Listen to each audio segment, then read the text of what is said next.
예. 자, 한판 클래스 시간입니다. 한판 클래스 가장 인기 강사셨어요. 작년에 저희가 보내드렸는데 한판 클래스 최근 부진해서 다시 1타 강사를 모셨습니다. 더불어 요즘도 외교 이슈가 있기 때문에 모셨는데요. 이제 윤석열 대통령의 나토 회의 참석 이후에 또 성과에 대한 평가 그리고 어떤 의미가 있는지에 대해서 한번 자세히 좀 짚어보려고 합니다. 네, 전 국립외교원장이세요. 김준영 한동대 교수. 어서 오십시오, 교수님. 네, 안녕하십니까. 잘 지내셨습니까? 잘 지냈습니다. 진 작가님. 안녕하세요. 2월에 우크라이나 전쟁 때 뵙고 마지막 처음 뵙은 것 같습니다. 그래요. 우리 진 작가님 왼쪽으로 조금만 이동해 달랍니다. 예, 우리 그 교수님이 화면에 제대로 잘 나오기 위해서. 예, 잘 나오고 있습니다. 참 잘생기면 참 청취자들의 요구가 있었나 보죠. 예. 자, 일단은 윤석열 대통령이 오늘 이제 순방 후 귀국을 했습니다. 다자회계 첫 시험장이다라는 이제 언론의 평가가 있었는데, 자, 전체적으로 어떻게 이제 봐야 될까요? 일단 교수님은 안 가는 게 좋았겠다 이런 말씀도 하셨던 것 같은데. 예. 근데 먼저 우리가 다자외교. 예. 양자가 아니니까 다자는 맞는데 이거는 그냥 글자 그대로고 우리가 보통 다자 외교로 다자주의라 하면 유엔처럼 진영을 넘는 외교를 얘기합니다. 협력 안보, 공동 안보라고도 얘기를 하는데요. 과거에는 이제 동맹 대 동맹은 적이지만 기후 변화라든지 팬데믹이라든지 재난 이런 것들은 다자주의로 가야 된다는 거거든요. 그렇죠. 근데 보편적 이슈니까. 그런 면에서 G7 같은 건 다자라고도 어느 정도는 볼 수 있고 EU도 볼 수 있는데 나토는 동맹이라서 다자적 정신보다는 편성 외교다. 오히려 진영 외교다는 점에서 저는 안 갔어야 한다고 늘 주장을 했었습니다. 그렇군요. 진영 외교적 측면이 강하다. 교수님 이제 거기에서 하나 궁금한 게 생기는데 어제 KBS에서 방송에서 나오던데 이제 성함은 이전데 연대한 그 박사님 말씀하시던데 이번 나토에 방문한 것이 문재인 정부 때부터 추진했던 것이 결실을 맺은 것이다 이런 말씀하시는데 좀 어떻게 보시는지. 글쎄요, 저는 아는 바가 없고요. 제가 아는 이것도 이제 100% 정확한 건 아닌데요. 왜냐하면 이전 정부에 있었던 사람들이 G7이 있었지 않습니까? 근데 G7은 우리가 2년 영성 참석을 했고 또 그다음이 기대됐단 말이에요. 그렇죠. 그래서 이 인수인계를 할 때 G7을 첫 번째 목표로 하고 가시라. 그런데 그거는 훨씬 더 빨리 준비해야 되기 때문에 정권 교체 시간이니까 시간이 별로 없을 거다. 이렇게 당부를 했다는 얘기를 제가 전언을 들었습니다. 그런데 G7은 독일이 생각보다 강경한 게 뭐냐면 이거 원래 초청국은 의장국이 거의 결정을 합니다. 누구 어떤 나라로 오게 할지. 작년에는 영국 모리스 총리니까 우리를 굉장히 환영했었지 않습니까? 그런데 독일은 일본과는 이유가 좀 다릅니다. 일본은 우리 때문에 경쟁심 때문인데 독일은 G7에 묶어야 된다. 확대가 바람직하지 않다고 늘 주장했던 겁니다. 이전부터. 그렇기 때문에 처음 들어가면서부터 사실 치밀하게 독일을 설득시켰어야 합니다. 우리가. 근데 그걸 놓쳤기 때문에 이게 하나의 대안이 된 게 아닌가 저는 그렇게 생각하고요. 그러면서 자꾸 말하는 게 뭐냐면 편에 편성하러 가면서 자꾸 겨냥한 특정 국가를 겨냥하지 않는다고 얘기를 하는 게 앞뒤가 안 맞는 거예요. 이번 나토는 누가 봐도 중국을 겨냥한 중국과 건데. 그리고 러시아 전쟁 중에 간 거란 말이에요. 이거는 겨냥한 거거든요. 겨냥한 모임이고. 그런데 우리가 가서 우리는 겨냥 안 한다는 얘기가 사실 안 맞는 거죠. 나토, 그러니까 북대서양 조약 기구가 사실은 유엔이나 유럽연합, EU랑은 좀 성격이 다른 기구잖아요. 완전히 다르죠. 그러니까 냉전 시대에 어떤 전략적으로 소련에 대응하기 위해서 미국이 만들은 뭐 그런 주도한. 지금 이름도 잊혀졌을 텐데 바르샤바 조약기구와 집단 동맹 대 집단 동맹의 이었죠. 근데 바르샤바 조약기구는 소련이 붕괴하고 동구 붕괴하면서 해체해버렸어요. 해체받고. 그런데 그때 그럼 나토도 해체해야 된다는 목소리가 많았거든요. 그렇죠. 그러니까 미국 쪽이라는 고민하다가 이거는 그냥 전체 안보를 유럽의 안정을 위해서 유지해야 된다로 갔는데 그때 우려했던 게 뭐냐, 다시 동맹으로 가는 거 아니냐였거든요. 근데 지금까지 나토 러시아가 하나의 위원회를 가지면서 협력 관계였습니다. 근데 이게 해체되고 오히려 과거의 나토로 돌아갔다. 오히려 동맹 진영이 이제 대표 주자가 된 거죠. 그 러시아와 나토가 엇갈린 것도 올해 일인가요? 근데 이제 적으로 엇갈리게 된 것. 그렇죠. 그게 보면 러시아는 상당 부분 계속 약속을 받아왔거든요. 처음에 없을 때 그리고 동서독 통일할 때도 러시아가 조건으로 그랬던 게 나토에 동진을 하지 않는다는 약속을 받아냈고 미국은 약속을 했습니다. 근데 계속 치고 들어갔고 가입 국가가 늘어났죠. 근데 이제 이번에 우크라이나까지 두 개는 안 된다. 사실 발틱 국가까지는 들어가는 건 모르겠는데 그루지아, 조지아와 우크라이나는 이 생각이 다르다. 이 얘기가 다르다. 경우 그래서 사실 전쟁이 났던 거거든요. 그렇군요. 그래서 이제 이번에 윤석열 대통령의 첫 나토 연설이 이제 어떤 내용일까? 뭐 국민들도 관심을 가졌었는데 교수님께서는 일단 큰 사고는 없었다 이렇게 평가하셨어요. 뭘 이렇게 가장 우려하셨던 겁니까? 왜냐하면 두 가지였습니다. 크게는 예. 한미일 부분에서 어떻게 할까? 한일 관계에 어떻게 할까? 한미일 동맹 전체 이제 이번 정상회의에서 그다음에 연설에서는 저는 러시아에 대한 비난의 수위를 높이고 우크라이나의 무기 제공까지 갈까봐 우리가 제공하겠다라는 하는 그 지금 사실상 지금 폴란드하고 군사협력 이런 것 때문에 아직까지 완전히 끝난 얘기가 아니거든요. 그러니까 저는 지금 보면 숫자 3개가 있습니다. 러시아가 우크라이나를 침공한 거에 대해서 반대표를 던졌던 유엔에서 국가 숫자가 141입니다. 예. 그다음에 대략 경제 제재를 했던 국가가 48입니다. 확 줄어버렸죠. 거기 아시아에서는 4국가밖에 없습니다. 한국, 일본, 대만, 싱가포르입니다. 그다음에 무기를 제공하는 국가는 31개국입니다. 그러니까 141, 그다음에 48, 31입니다.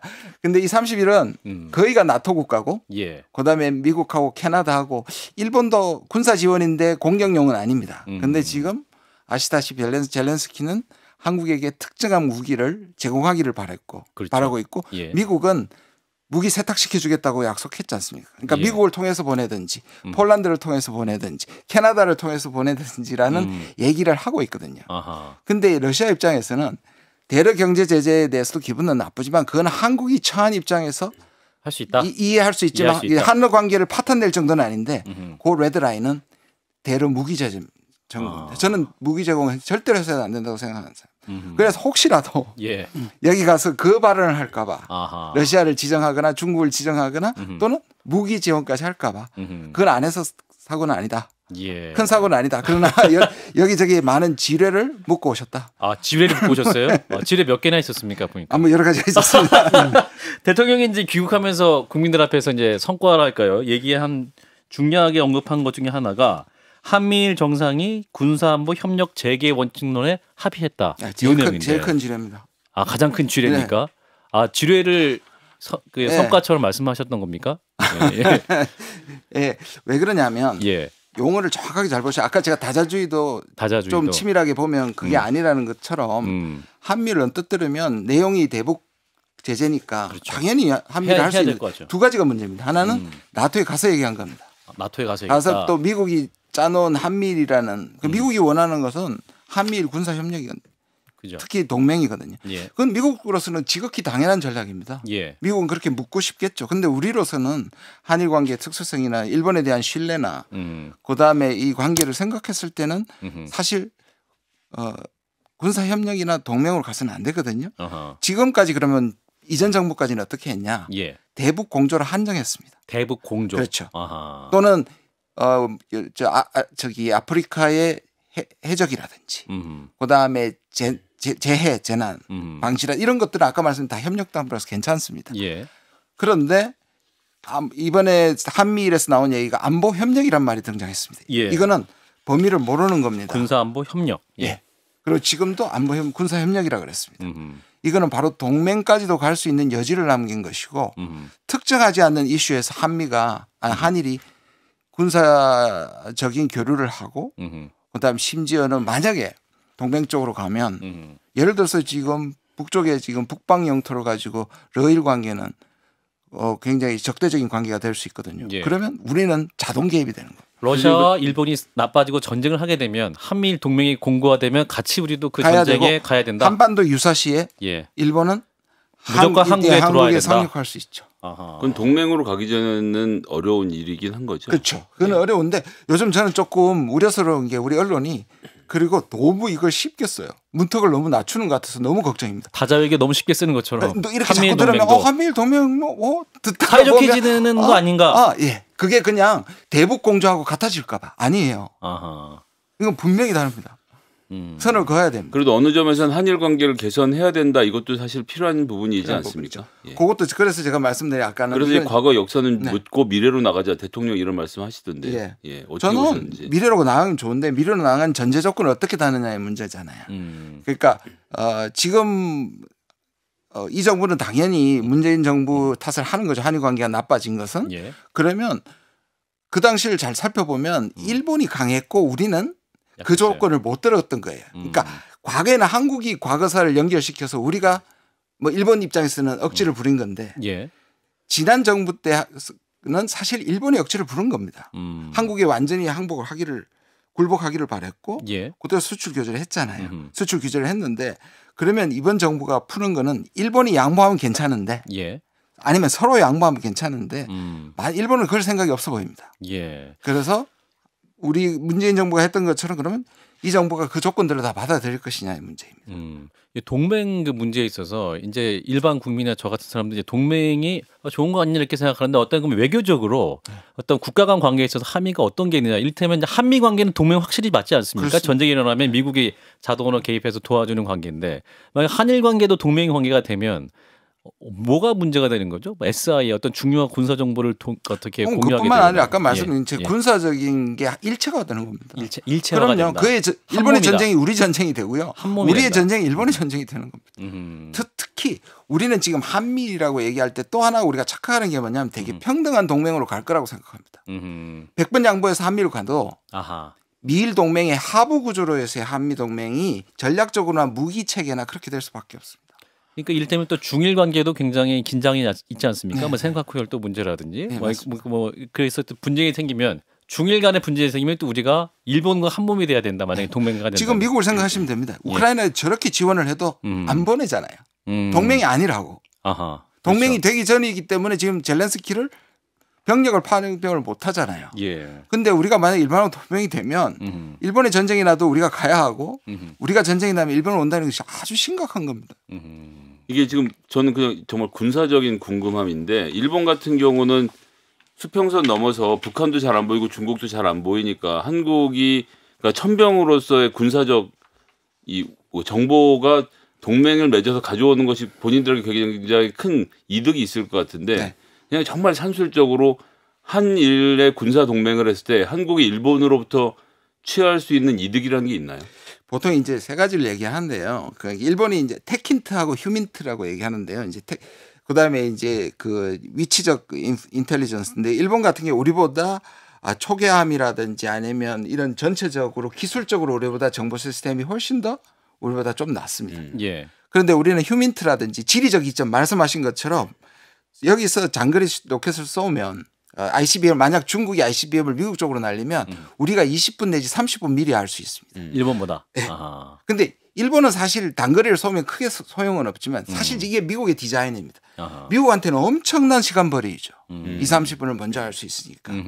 그런데 이제 우리가 얻을 수 있는 게 테크니컬 인텔리전스라고 해서 기술적인 정보인데 이거는 과거에 미국으로부터 충분하다고 보는 거죠, 우리는. 그러니까 한미 관계만 잘하면 그렇죠. 그런 부분은 충분히 받을 수 있다고 보기 때문에 그리고 예. 직접적인 ICBM은 우리의 위협은 아니에요. 그러나 미국이 필요하다면 우리도 동맹국으로 도움을 받으니 우리도 해줄 수 있는데 구태여 일본을 넣을 필요가 있느냐는 것이죠. 네. 질문이 있는데요. 그러니까 지금 특히 이제 한국 약간 좌파들 같은 경우에는 뭐랄까 이상하게 그 뭐죠? 푸틴하고 이렇게 연대감을 보이고 우크라이나 전쟁에 대해서 좀 전에 말씀하신 것처럼 나토 문제만 갖고 그 말씀을 하시는데 네네. 핵심적인 것은 우크라이나의 민중들 아닙니까? 네, 맞습니다. 이 사람들은 그 러시아가 되기를 원하지 않거든요. 그럼요. 유럽이 되기를 원하는 거예요. 네. 바로 그렇기 때문에 그런데 이제 크리미아를 쳐들어왔단 말이죠. 영토까지 끝냈고 현대 전쟁 중에서 남의 나라를 침략해서 그 영토를 자국에다가 통합시키는 이런 전쟁은 히틀러 이후로는 내가 처음으로 알고 있거든요. 근데 이런 러시아와 지금 신냉전 구도가 형성되고 있단 말이죠. 이런 가운데서 그다음에 또 중국이 또 이들과 그 러시아와 또 손을 잡고 또 다른 선을 긋고 이런 이제 변화가 있지 않습니까? 이런 변화 속에서 우리의 외교 전략이 옛날처럼 똑같이 러시아랑도 중거리, 이쪽하고 등거리 이럴 수는 없는 거 아니겠습니까? 거기서 뭔가 어떤 변화가 필요할 것 같으니 거기는 대체도 좀 필요하고 왜냐하면 러시아가 지금 뭐냐면 지금 방공식별교 계속 침략하고 있고 그다음에 우리랑도 지금 중국과는 사실 영해 분쟁이라든지 이런 것들이 있는 상태고 이런 문제란 말이죠. 그래서 그런 문제에 대해서는 어떻게 생각하십니까? 저는 뭐 러시아가 우크라이나 친 거에 대해서는 거의 뭐 국제적 빌런이거나 저는 가장 해악이 뭐냐면 결국은 미국한테 실제 빌미를 준 거고요. 그다음에 탈냉전 저는 아직까지 신냉전이라고 보지는 않습니다. 그래 아직 기회는 남았다고 보는데 그래서 오히려 우리는 신냉전을 너무 빨리 뛰어든다는 느낌이 있거든요. 저는 탈냉전은 끝났다. 소위 말하는 러시아가 탈냉전 체제를 붕괴시켰다. 우크라이나를 침공함으로 그에서는 의문의 여지가 없습니다. 그런데 문제는 뭐냐 하면 사실상 이전까지는 나토의 문제뿐만 아니라 말씀하신 거 우크라이나의 사람들이 지금 죽어가잖아요. 과연 지속적으로 무기를 댄다는 의미까지 생각해 보면 이 전쟁은 빨리 끝나는 게 모두에게 좋은 겁니다. 물론 끝나더라도 분쟁 지역화될 것이고 전쟁이 한번 일어난 것을 되돌리기가 굉장히 힘듭니다. 앞으로 후유증이 우리가 직접 겪어봤던 것처럼 한반도화 될 것이라는 견해가 많은데요. 그러나 2014년 결정적으로 2014년에 크림반도를 먹었을 때 러시아가 먹었을 때 돈바스 지역도 우리도 데려가려고 했을 때 푸틴이 이것이 서방을 자극할 수 있기 때문에 좌측으로 만족해라고 그랬거든요. 돈바스에게. 그런데 지금 이것이 사실상 상당 부분 러시아를 자극해서 전쟁이 일어난 부분이 분명히 존재를 하고 그럼 이걸 어떻게 해결할 것이냐. 러시아가 사실상 초반에는 뭐 러시아가 붕괴될 것처럼 그다음에 항복할 것처럼 했지만 지금 사실상 동부 지역을 거의 다 장악을 했습니다. 그러면 지금 와서 러시아가 처음에 제시했던 나토와 돈바스의 자치 이거는 2014년 민스크 협정에서 서방도 동의했던 부분으로 정도를 받고 끝날 것이냐. 아니면 미국 쪽에서는 또 우크라이나는 침공을 받았으니까 여기에 대한 걸 하려면 이 협상이 점점 어려워지거든요. 그런 부분에서 미국은 전체적으로 러시아 때문에 서방을 결집하는 외교적 이득을 얻었지만 전 세계를 책임지고 있고 리더십을 하는 미국으로서는 이 문제 해결이란 그래서 지금 상당히 문제가 생겼고요. 미국도 지금 담론이 변하고 있습니다. 아시다시피 한 3주 전에 바이든 대통령이 직접 뉴욕타임스에 기고를 해서 협상 얘기를 시작했고요. 그래서 저는 조금 미리 결론을 말씀드리면 이게 한국 전쟁과 굉장히 유사하다. 그러니까 우리도 전쟁에 설린다 그런 뜻의 한국 전쟁이 유사한 게 아니라 우리가 3년 동안 전쟁하면서 실제 전쟁이 1년 동안 거의 있었고요.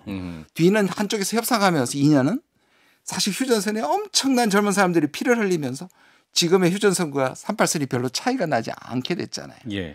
그래서 많은 러시아 전문가들은 이번 겨울이 오기 전이 협상의 최고 시기고 어느 쪽이든 퇴로를 서로에게 주지 않으면 이게 한국 전쟁처럼 장기화될 수 있다. 그런 고비에 있긴 합니다. 그래서 이제 우리의 선택이 어떻게 하느냐 이제 그 질문이었는데 그 질문은 저는 이렇게 아까 말씀드린 것처럼 저는 인도가 상대적으로 우리한테 중요한 모델을 제시했다고 생각합니다.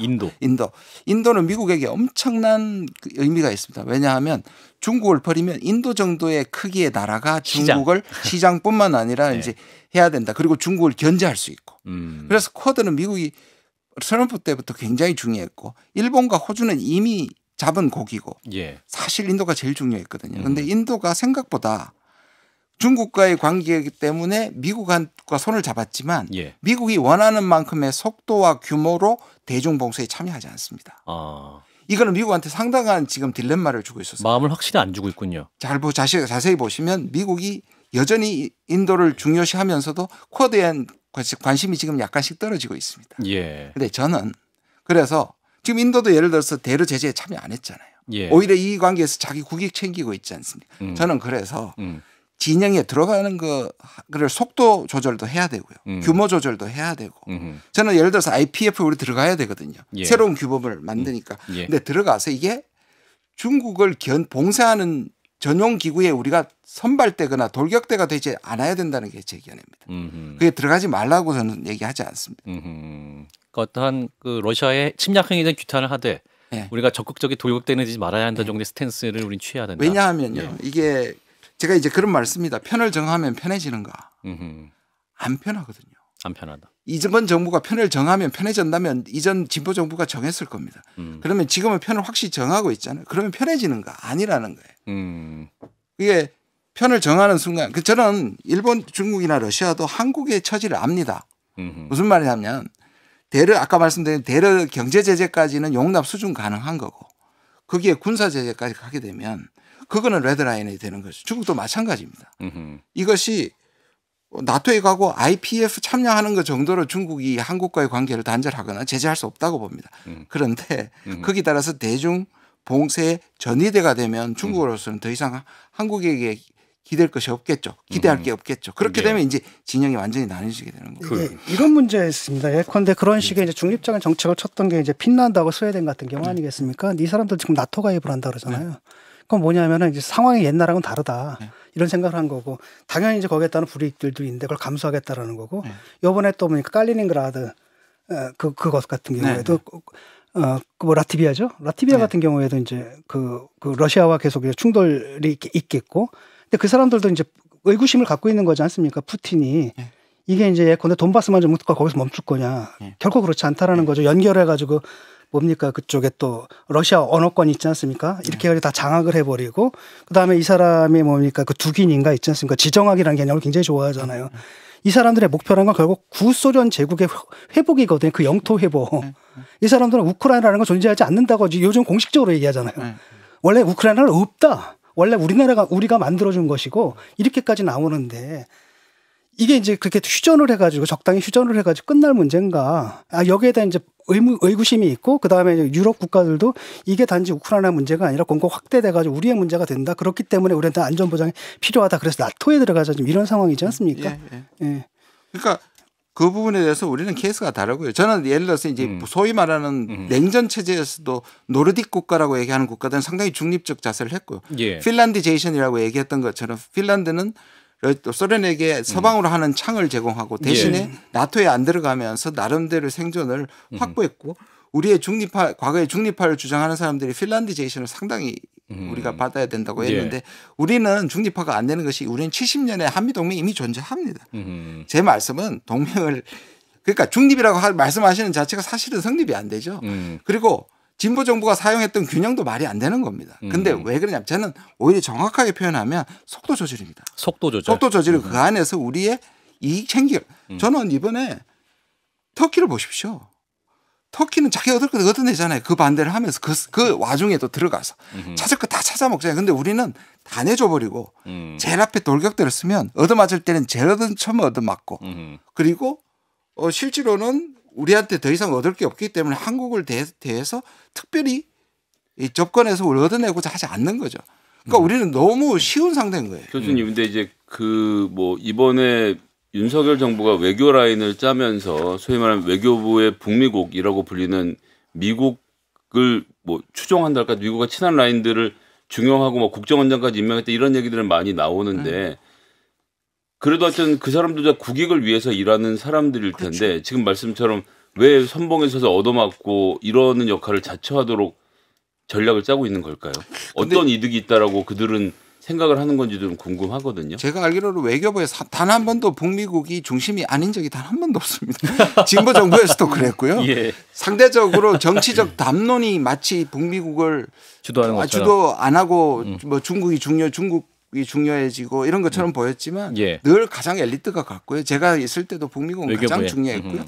사실 저는 역설적으로 문재인 정부가 오히려 훨씬 더 친미 정책을 했기 때문에 문제가 안 풀렸다고 저는 오히려 그렇게 보는 사람이거든요. 그러니까 미국의 범위가 그 시스템이 너무 커서 한국은 이미 압도당하고 있는 데서 그 안에서 저는 가능한 예를 들어 한미일 동맹은 우리가 가능성은 안 되는 것이고 우리가 대러 제재는 참여하지만 무기는 안 되는 이런 정도의 저항이지 이런 정도의 속도 조절이라고 저는 생각을 하고 이제 그거를 해야 되는데 말씀하신 것처럼 그러면 그걸 다 알 텐데 왜 안 하느냐.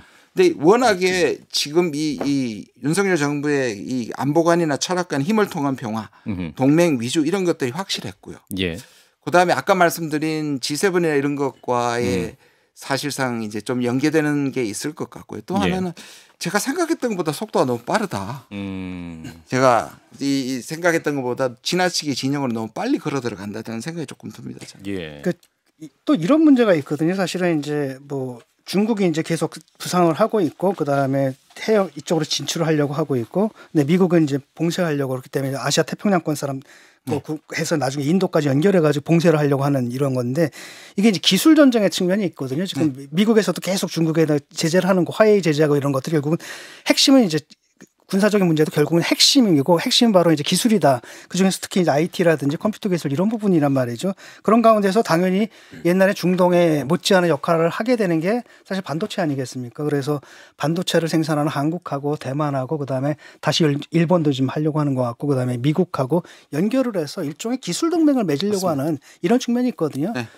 그러니까 그런 측면에서도 우리가 거기 좀 가입을 해야 되는데 사실 IPEF가 그거였고요. 예. 저는 한미 정상회담에서 바이든이 가장 큰 목적은 IPEF라고 생각합니다.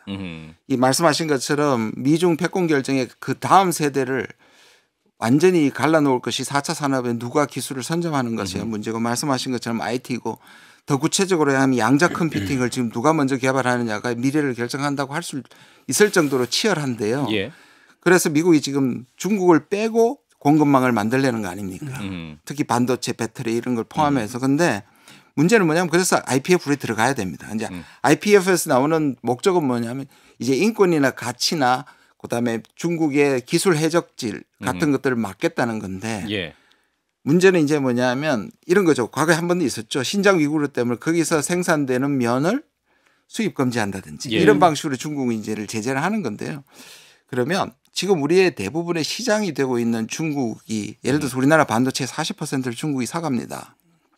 저는 그다음에 이것을 이제 지금 우리 정부가 얘기한 것처럼 이제 중국 저는 그 발언 굉장히 위험하겠다고 생각하는데요. 이제 경제수석의 말이 이렇게 디커플링 하는데 적어도 10년이 걸립니다. 그럼 10년 동안에 예. 누가 우리를 공급합니까? 무슨 말이냐면 이렇게 연착륙을 해야 되죠. 중국에서 저는 이전해내는 거 찬성합니다. 중국에 대해서 너무 많은 의존도를 가지고 있는 우리 경제가 취약성을 가지게 되는 거잖아요. 네. 저는 그거를 다변화시키고 특히 보다 아까 말씀드린 그러한 그 기술 공정성, 투명성 이런 걸 통해 가지고 옮겨가는 게 맞는데 네. 이런 식으로 진영화돼 가지고 옮겨가면 그 사이에서 한중 관계 너무 빨리 나빠지면 우리는 어디 가느냐는 거죠. 이게 완전 질서가 옮기기 전에 그래서 제가 속도 조절이 필요하다는 겁니다. 그리고 앞장서면 안 된다는 겁니다. 근데 대통령이 오늘 비행기에서 하신 말씀을 다시 곱씹어 보면 지금 교수님 말씀하시는 속도가 훨씬 빠르다는 훨씬 생각이 빠르죠. 드는 게 이렇게 말씀하셨어요. 국제사회가 지속 가능하게 발전하고 유지되기 위해서는 반드시 지켜야 하는 이런 공통의 가치관. 이게 지금 뭐 소위 말하는 D10을 추구하는 데모크라시스를 얘기하는 것 같고 민주주의를 얘기하는 것 같고 이 가치를 현실에서 실현해 나가는 규범을 우리가 지켜야 되고 규범 얘기가 나왔고 그다음 규범에 기반한 질서가 존중되어야 한다. 결국 글로벌 서플라이 체인을 이념에 따라서 나눠 가는 방향을 완전하게 지금 체득하고 말씀을 하시는 것 같아서 이미 속도를 늦추자는 말씀은 늦은 제안으로 저에게 들리는데 그러니까 지금 제가 좀 너무 넘겨짚는 것인지. 지금 나토 갔다고 해서 지뢰가 폭발 안 할 수도 있고 지뢰를 제거할 수도 있지 않습니까? 저는 여전히 희망을 가지는데요. 예.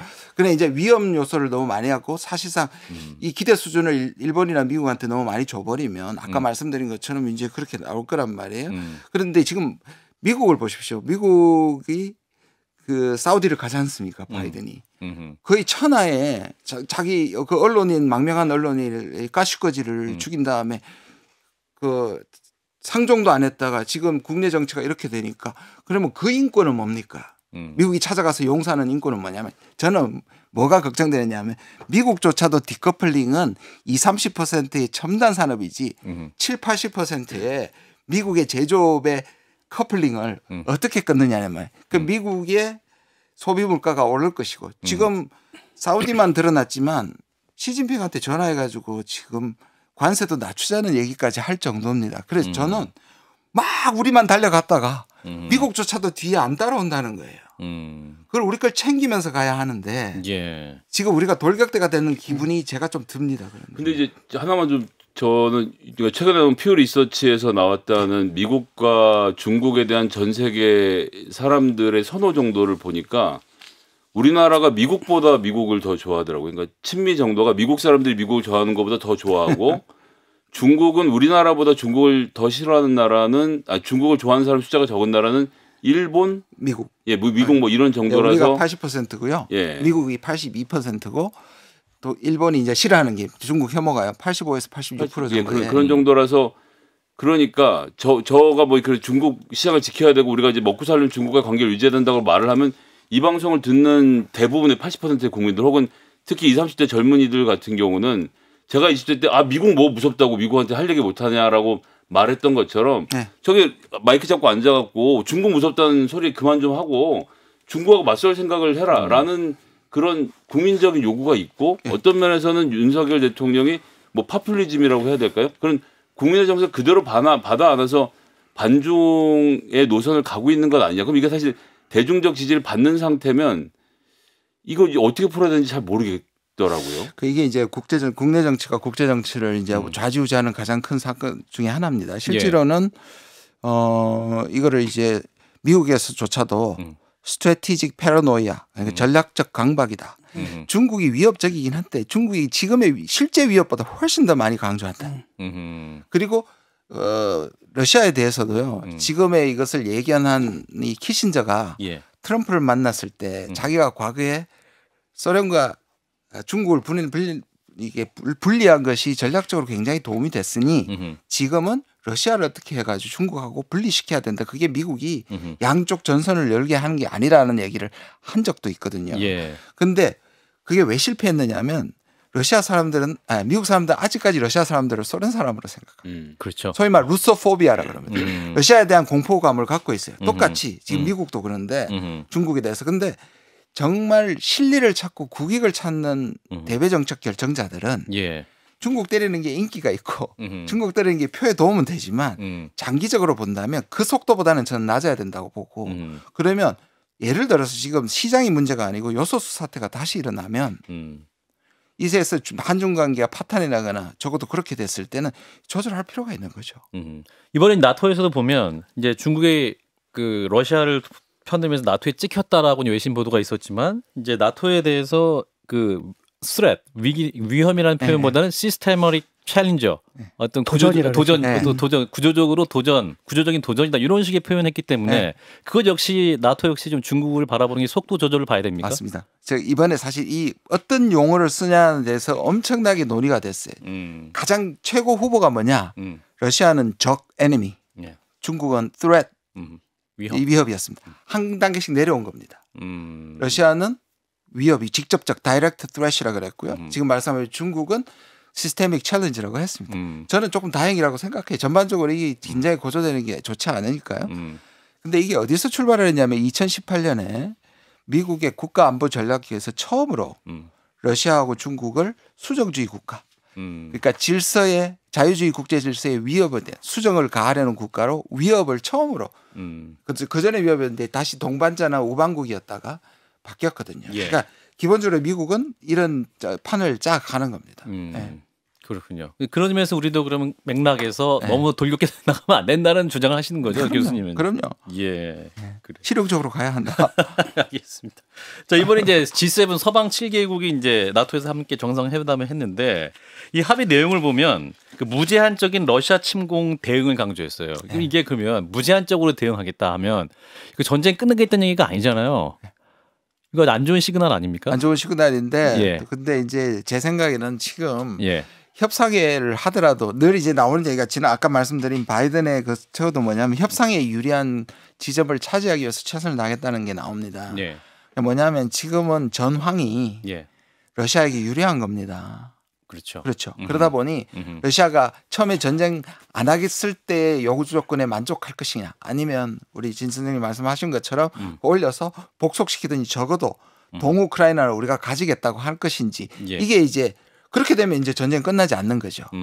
그런데 미국이나 초기보다는 미국이나 나토에서 무기를 대는 것 외에 러시아를 압박할 지렛대가 적은 거죠.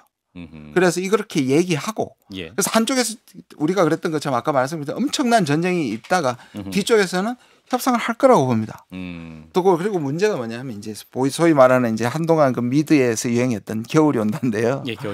겨울이 오면 지금 벌써 스리랑카 곡물 때문에 폭동이 일어나고 있고요. 에너지 문제가 이렇게 나가면 우리는 그래도 어떻게든 어렵지만 견디겠지만 제3세계가 다 죽습니다. 그렇게 되면 그때는 러시아를 원망하기보다는 미국에 왜냐하면 미국이 글로벌 그거를 하고 있으니까 이게 미국한테 화가 갈 수 있습니다. 그래서 지금 그것도 미국에서도 지금 바로 중간 선거 때문에 사우디한테 굴욕적으로 가지 않습니까? 그러니까 이런 것들을 생각했을 때 저는 제일 좋은 방법은 그래서 푸틴이 실각하는 겁니다. 푸틴이 실각하는 것이 우크라이나의 최고입니다. 러시아의 양심적인 그 러시아가 국제사회에 들어가기를 원하는 사람들 이런 사람들. 근데 이 적대감이 깊어지고 이렇게 길어지면 젤렌스키도 90%의 지지율을 받고 있지만 예를 들어서 저기 그 푸틴도 사실 60, 70%를 받고 있거든요. 그 러시아의 많은 사람들은 이게 전쟁의 원인은 미국이 침략을 유도했다고 생각을 하거든요. 예. 그러니까 저는 그런 것들이 이제 좀 내부에서 바뀌어서 가장 좋은 방법은 푸틴의 실각이라고 생각합니다. 저는. 현실적으로 가능합니까? 가능하다고 생각합니다. 지금 그러니까 전쟁이 계속될수록 결집하지만 예. 이제 전쟁이 풀리고 이렇게 되면 오히려 그 인기를 그 증거가 있습니다. 저기 경험이 있습니다. 그 아버지 부시가 예. 걸프 전쟁 때 90% 넘어갔다. 그 다음에 재선에 실패했습니다. 바로 직후에. 그렇군요. 현재로서 가장 좋은 시나리오는 러시아 푸틴의 실각이다. 그 지금 또 유가 문제가 심각하지 않습니까? 우리나라도 지금 영향을 받고 있는데 이 경제 문제인데 그 유가 문제는 어떻게 좀 풀 수 있을까? 이것도 전쟁 끝나기 전까지는 유연한 그런 상황일까요? 지금 보면 지금 화장실 가서 웃고 있는 나라가 너무 많지 않습니까?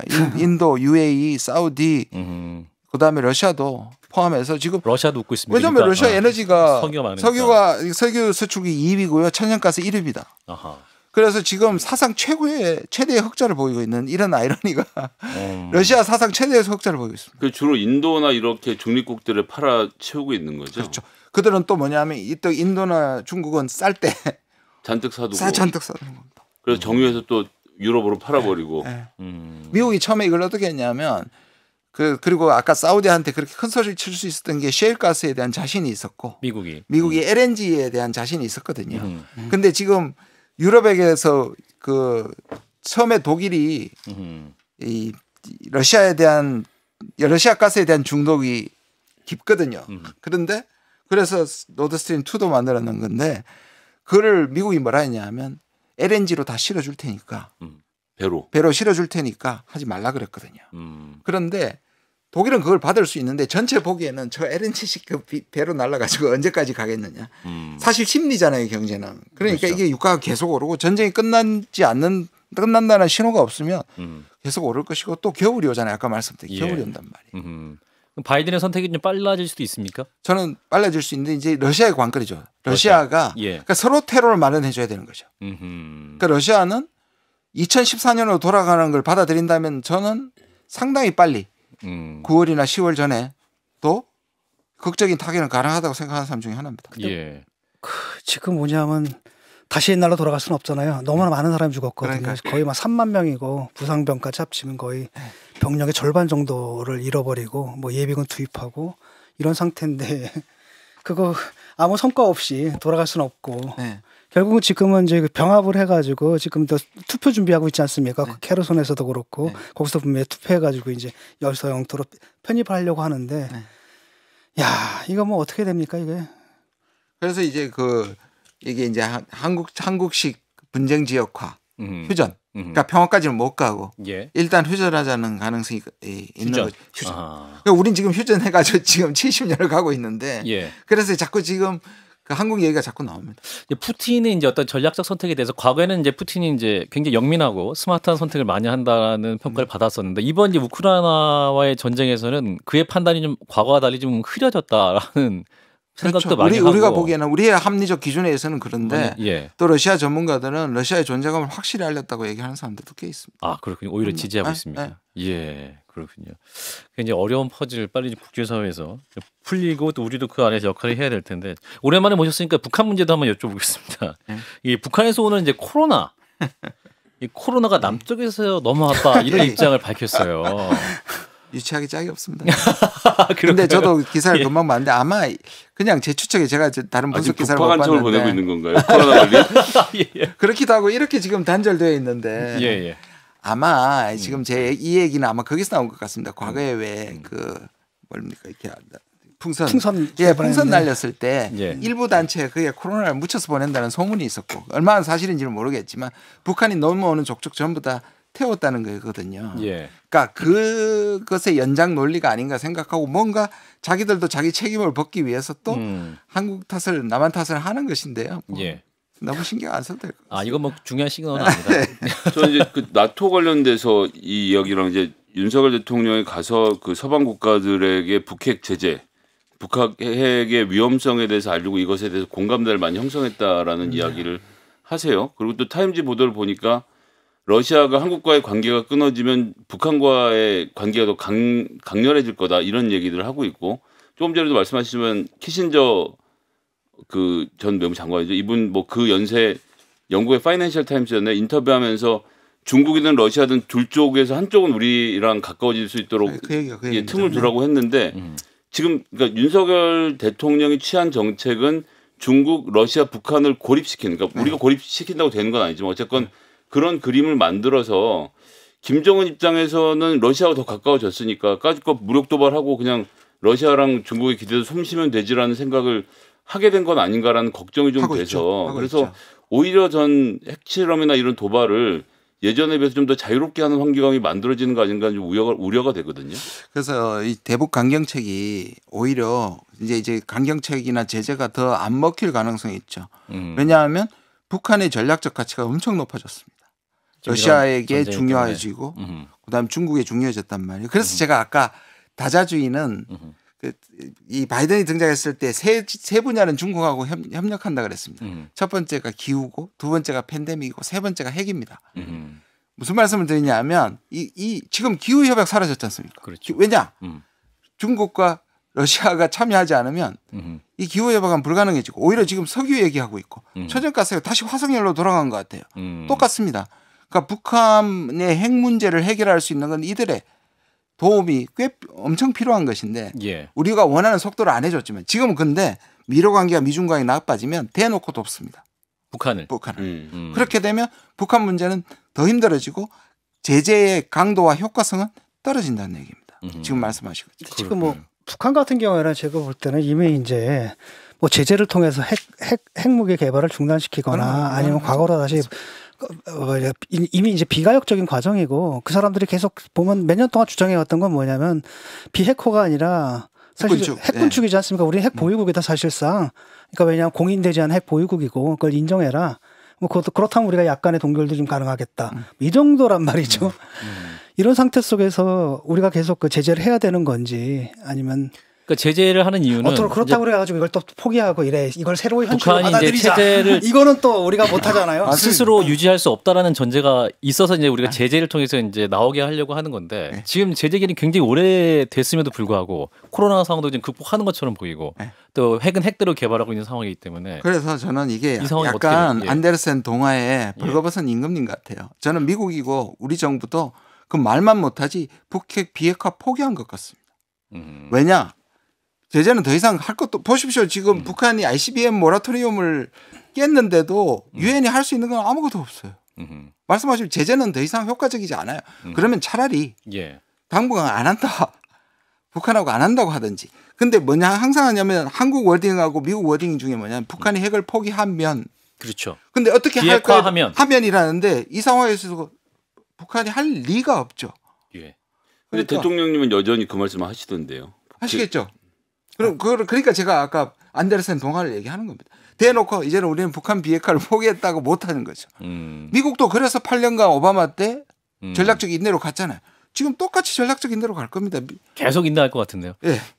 그래서 미국은 인내만 할 겁니다. 전략적 방치라고 그랬습니다. 방치다. 네글리전스라고 그랬습니다. 그렇다면 뭐 또 다른 한편으로 우리가 뭐 대화를 통해 가지고 평화를 통해 가지고 북한의 핵을 없는 것으로 만든다.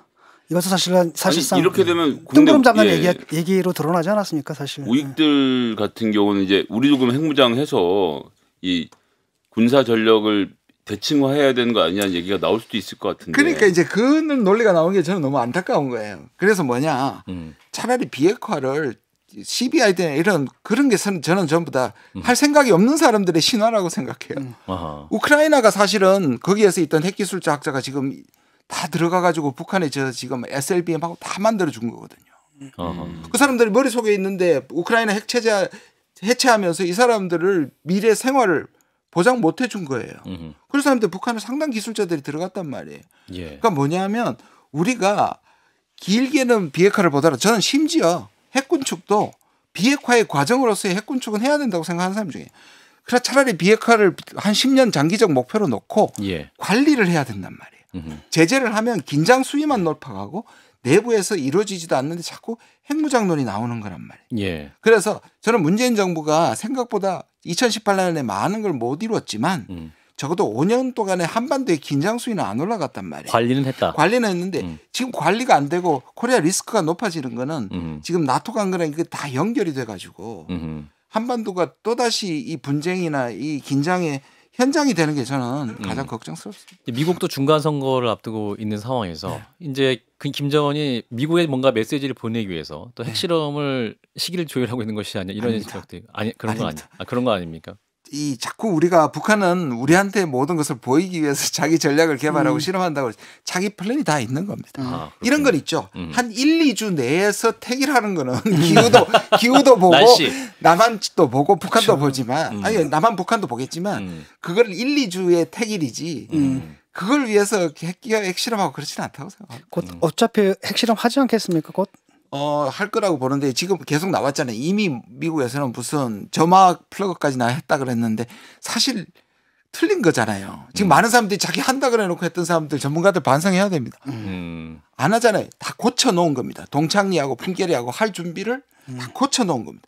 이제부터는 자기 스케줄대로 할 수 있겠죠. 오히려 이제 준비는 끝났다고 얘기하거든요. 근데 그거를 이제 자기 스케줄대로 언제나 하느냐의 문제만 남은 거죠. 그렇군요. 그럼 이제 우리 정부가 말씀하신 대로 이제 관리 최소한 평화적인 매니지먼트는 해야 될 텐데 우리 정부는 이제 윤석열 대통령 같은 경우 굉장히 좀 선명한 정책을 중요시하는 분 아니겠습니까? 이런 상황에서 어떤 조언을 좀 하실 수 있을까요? 그러니까 말씀은 편을 정하면 편해지냐 똑같이 선명해지면 선명해지냐고요. 문제가 선명해지지 않는다는 겁니다. 왜냐하면 긴장 수위를 높이면 우리는 우리 쪽의 위험만 생각하는데 선제 타격이나 원점 타격이나 미국과 한국이 한미의 상설 협의체를 통해 이게 약간 완전히 진영화하고 지금 전쟁 준비처럼 위기가 고조되잖아요. 그럼 북한도 불안한 거예요. 그러니까 북한도 자기 한국에 대해서 한국이 이렇게 안보 수위를 높이는 거를 북한도 대처를 할 거 아니에요. 그래서 이게 안보 딜레마가 생기고 군비 경쟁이 생기는 거예요. 이미 한반도는 군비 경쟁이 너무 지나칩니다. 우리도 너무 많이 쓰고 우리도 있고. 너무 필요 이상의 전력을 올인하고 있는 것도 걱정입니다. 이번에 그러면 어떤 윤석열 대통령의 나토 방문과 또 나토 대표부를 이제 조만간 또 설치한다는 거 아닙니까? 그러니까요. 그 자체가 그러면 북한에게 또 좀 굉장히 긴장된 시그널을 줄 가능성이 매우 높겠군요. 우리가 북한을 하는 것보다 북한은 한 100배는 무서울 겁니다. 우린 자꾸 북한이 굶으니까 쌀밥에 고깃국 주면 다 나올 것처럼 얘기하는데 북한이 제일 문제는 안보입니다.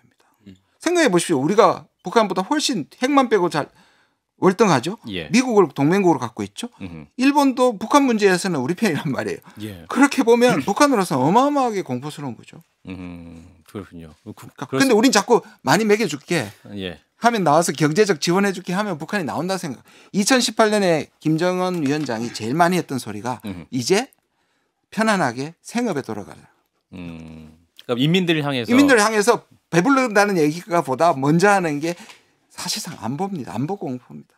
이게 이제 보니까 왜 우리가 도대체 나토에다 사무실을 대표부를 설치하느냐라고 했을 때 이제 전략이 나토에 이제 연장되는 거 아닙니까? 태평양 쪽으로. 그래서 이쪽은 이제 유럽 국가들이고 이쪽은 이제 전통적인 뭐 뉴질랜드, 호주, 한국, 일본 또 뭐 대만 이렇게 묶어가지고 해서 이 나토하고 사실 이것의 일종의 연합 기구를 만들겠다라는 쪽으로 구상이 흘러가는 것 같아요. 그거는 미국의 전략적인데 미국으로서는 제일 좋은 거고요. 사실 트럼프 때 스티브 비건이 실수를 했죠. 그때 우리 아시아에 나토화를 하겠다 그래서 아시아 동맹국들을 묶겠다 그래서 난리가 났고 그래서 우리 유엔사가 아시아 나토의 본부가 되는 거 아니냐 하는 파장이 있었거든요. 그런데 바이든에 와서는 똘똘한 아시아의 자기 편들을 이번에 데리고 간 것은 상당한 의미가 있는 거죠. 말씀하시거든요. 근데 사실 그 전까지만 사실 나토라는 게 실체가 없는 거였지 않습니까? 군사력을 해봤자 그러니까 10만밖에 안 되고 10만도 안 되는 건데 이제는 독일도 그렇고 이제 프랑스 특히 이제 프랑스 같은 경우에는 나토군을 만들자. 아예 그렇게 가면서 일종의 그들 세계, 이른바 서방 세계에 어쨌든 미국과 동의하는 굉장히 거대한 전략이 이제 만들어지는 것 같고 아까도 이제 가치를 계속 강조하는 게 그렇게 가치를 공유하는 아시아 나라들과 같이 가겠다라는 어떻게 보면 약간 이념적인 측면도 좀 있는 것 같거든. 그러니까 나토를 아시아로 땡겨서 중국을 견제하고 아시아를 땡겨서 러시아를 견제하는. 그러니까 미국으로서는 굉장히 좋은 거죠. 그런데 우리로서는 이게 굉장히 큰 부담이 되는 거예요. 갈수록 어려워지는 정세 속에 우리 대한민국 정부의 전략적 선택 매우 중요한 시기가 온 것 같습니다. 오늘 나누는 말씀들이 큰 또 지렛대가 방향타가 됐으면 하는 바람입니다. 전 국립외교 원장이시죠. 김준영 한동대 교수였습니다. 고맙습니다. 고맙습니다. 좋아요, 구독, 알림 설정.